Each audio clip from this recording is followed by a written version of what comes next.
Money में क्या है, करेंसी, और करेंसी में हम क्या देखते हैं, कागज के नोट और कॉइन, सिक्के। ठीक है, modern currencies without any use of its own.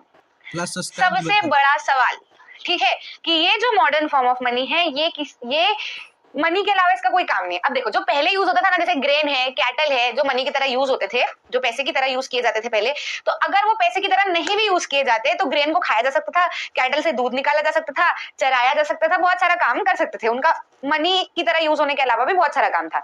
लेकिन अब अगर हम पैसे की बात करें तो नोट का या सिक्के का मनी की तरह काम करने के अलावा कोई और काम है नहीं। क्या आप सिक्के को खा सकते हो?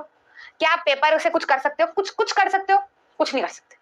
ठीक है, तो जब तक वो मनी की तरह कंसिडर हो रहे हैं तब तक उनकी वैल्यू है। जैसे ही उनकी मनी की तरह कंसिडर होने का समय खत्म हुआ, उनकी कोई वैल्यू नहीं रहेगी, वो किसी काम के नहीं आएंगे। जैसे एक दिन 8 नवंबर को भाइयों और बहनों, अब जो है वो आपके 1000-500 के नोट जो है वो बंद हो जाएंगे, तो उन नोटों का कोई काम आया नहीं आया। ठीक है, कोई काम नहीं आया। जो नए नोट है वही काम के, बाकी वो गद्दों के नीचे लोगों के फैले पड़े रह गए, किसी काम के नहीं रहे, है ना। तो उनका कोई काम